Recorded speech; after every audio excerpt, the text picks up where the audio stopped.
চট্টগ্রামের পটিয়া উপজেলার বাটিখাইন উন্নয়ন ফোরামের উদ্যোগে আয়োজিত বিনামূল্যে চিকিৎসা ক্যাম্পে প্রায় ৯০০ হতদরিদ্র রোগী চিকিৎসা সেবা গ্রহণ করেছেন। শনিবার ৩০ মে বাটিখাইন ইউনিয়ন স্বাস্থ্য কমপ্লেক্সে সকাল ৯টা থেকে বিকেল ৪টা পর্যন্ত এই চিকিৎসা ক্যাম্প অনুষ্ঠিত হয়। বাটিখাইন উন্নয়ন ফোরামের সঙ্গে ১৮টি সামাজিক সংগঠনের সহযোগিতায় এই কর্মসূচির আয়োজন করা হয়। ক্যাম্পে নবজাতক, শিশু, প্রসূতি ও স্ত্রীরোগ, মেডিসিন, হৃদরোগ, ডায়াবেটিস, হরমোন, গ্যাস্ট্রোলিভার, ডেন্টাল, চর্ম ও যৌনরোগ সহ বিভিন্ন বিষয়ে বিশেষজ্ঞ চিকিৎসকরা রোগীদের স্বাস্থ্য পরীক্ষা, পরামর্শ ও প্রয়োজনীয় চিকিৎসা সেবা প্রদান করেন। বাটিখাইনের উন্নয়ন বুঝে নিন জনগণ। আমাদের মেইন স্লোগান হচ্ছে এটা, দল মত যার যার, বাটিখাইন উন্নয়ন ফোরাম সবার। আপনি একটু আগে প্রশ্ন করছেন আমরা এখানে সবাইকে কিভাবে সম্পৃক্ত করেছি। আমাদের দেশে একটি সমস্যা বিভাজন, এই বিভাজন নীতি থেকে আমরা বের হওয়ার জন্য বাটিখাইন উন্নয়ন ফোরামের এই প্ল্যাটফর্ম।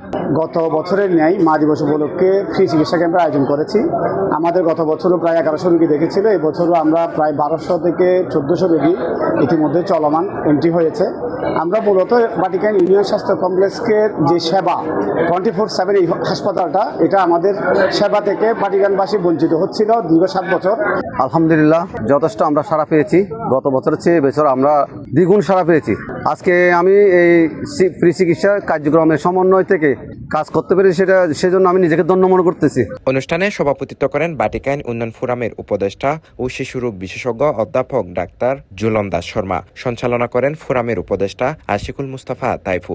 এতে স্থানীয় জনপ্রতিনিধি, সামাজিক সংগঠনের নেতৃবৃন্দ ও গণ্যমান্য ব্যক্তিরা উপস্থিত ছিলেন। আমাদের স্লোগানটা আমার খুব ভালো লেগেছে, মাকে নিয়ে কাজ করার যে উদ্যোগ, মায়েদেরকে সচেতন করার যে উদ্যোগ, এটা আসলে খুবই সাধুবাদের যোগ্য। আজকের বাটিখাইন উন্নয়ন ফোরামের উদ্যোগে যে ফ্রি চিকিৎসা ক্যাম্পের উদ্যোগ গ্রহণ করেছেন, আমি সর্বপ্রথম ধন্যবাদ জানাচ্ছি আমাদের আঙ্কেল সাংবাদিক কাউসার এবং আশিকুল মুস্তাফা তাইফু ভাইকে। CTG post, Chittagong.